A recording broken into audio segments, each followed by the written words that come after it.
नमस्कार साथियों। ओपीएस पर सबसे बड़ी सच्चाई, संसद में सरकार का फाइनल जवाब।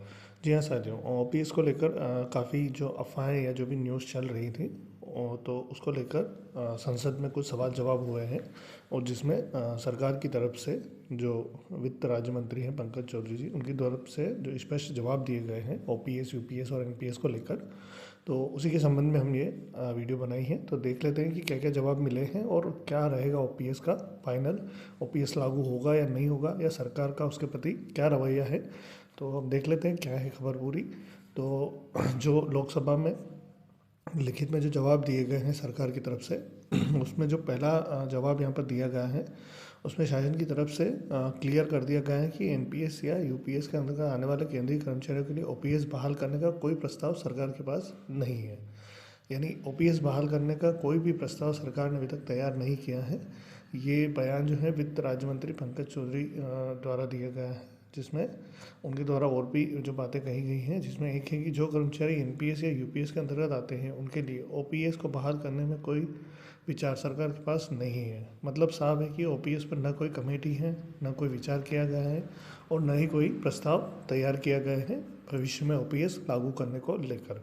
कुछ राज्यों में ओपीएस लागू हुई है ना, तो इसकी सच्चाई यानी इसका जो जवाब मिला है उसमें बताया गया है कि केंद्र सरकार ने यह भी माना है कि कुछ राज्यों में ओपीएस दोबारा लागू किया है, जैसे राजस्थान, छत्तीसगढ़, झारखंड, पंजाब और हिमाचल प्रदेश।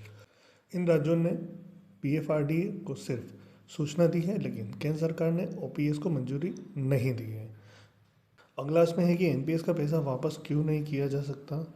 इसको लेकर यहाँ पर दिया गया है कि यही सबसे बड़ा झटका है। एनपीएस में जमा कर्मचारियों सरकार का कॉर्पस राज्यों को वापस लौटाने का कोई कानूनी प्रावधान नहीं है, क्योंकि पीएफआरडीए एक्ट 2013 और एनपीएस नियम एवं रेगुलेशन, इसमें कहीं भी फंड रिवर्सल का अनुमति नहीं है। यानी ऐसा कोई नियम नहीं है जिससे कि जो एनपीएस का फंड है उसे वापस दिया जाए। यही वजह है कि ओपीएस लागू करने वाले राज्यों को भी कानूनी और वित्तीय दिक्कतों का सामना करना पड़ रहा है। तो और इसके अलावा जो प्रश्न किए गए थे वो हम देख लेते हैं। तो यहाँ पर आप देख सकते हैं। इसके बाद जो यूपीएस के अंतर्गत है यानी यूनिफाइड पेंशन स्कीम में, तो यहाँ पर दिया है कि सरकार किसे आगे बढ़ा रही है। तो इसमें दिया गया है कि फंड आधारित पेंशन सिस्टम, कर्मचारी सरकार दोनों का योगदान, निवेश से रिटर्न, पूरी तरह गारंटीड पेंशन नहीं, यूपीएस के गारंटीड लाभ, सरकारी रिकॉर्ड के अनुसार जो भी यूपीएस में जो लाभ दिए जाएंगे वो इसमें बताए गए हैं। तो पहला है कि 25 साल की सेवा पर आखिरी 12 महीनों पे औसत बेसिक वेतन का 50% पेंशन दी जाएगी। कर्मचारियों की मृत्यु होने पर पति पत्नी को 60% पेंशन, फैमिली पेंशन दी जाएगी। कम से कम 10 साल की सेवा पर 10,000 न्यूनतम मासिक पेंशन दी जाएगी। डीए का लाभ जो है वो सीपीआई या आईडब्ल्यू से लिंक रहेगा और ग्रेजुएटी प्लस एक मुश्त भुगतान जो है वो दिया जाएगा। लेकिन जो अपनी ओपीएस है, ओपीएस से इसमें क्या भिन्नता है यानी क्या अंतर है, तो वो आप देख। ओपीएस की तरह पूरी तरह नॉन कंट्रीब्यूटरी सिस्टम नहीं है।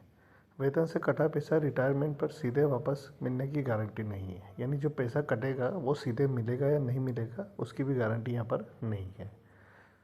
ओपीएस, एनपीएस और यूपीएस फाइनल वर्डिक्ट, इसमें दिया है कि केंद्र सरकार ओपीएस बहाल नहीं करेगी। एनपीएस फंड राज्यों को लौटाना कानूनी रूप से संभव नहीं है। यूपीएस को सरकार भविष्य का मॉडल मान रही है और केंद्रीय कर्मचारियों के लिए ओपीएस की वापसी अभी बहुत दूर है। यानी जो ओपीएस है वो मिलना बहुत मुश्किल है, यानी ओपीएस यहाँ पर मिलने की कोई उम्मीद नहीं है। इसमें आपकी राय भी आप दे सकते हैं, जिसमें पहला है कि ओपीएस हर हाल में बहाल होनी चाहिए, यूपीएस एक बेहतर और सुरक्षित विकल्प है, एनपीएस में सुधार होना चाहिए, सरकार को बिल्कुल नया सिस्टम लाना चाहिए। इसमें से आपका क्या सुझाव है आप कमेंट करके बता सकते हैं। फिलहाल आज के लिए इतना ही था। धन्यवाद साथियों, इसी प्रकार की अपडेट्स और जानकारी के लिए हमारे चैनल से जुड़े रहिए। अगर आपने अभी तक चैनल सब्सक्राइब नहीं किया हो तो प्लीज़ पहले चैनल सब्सक्राइब कर लो और पास में जो बेल आइकन उस ऑल पर सेट कर दे, ताकि आपको हमारा नए वीडियो नोटिफिकेशन प्राप्त हो पाए।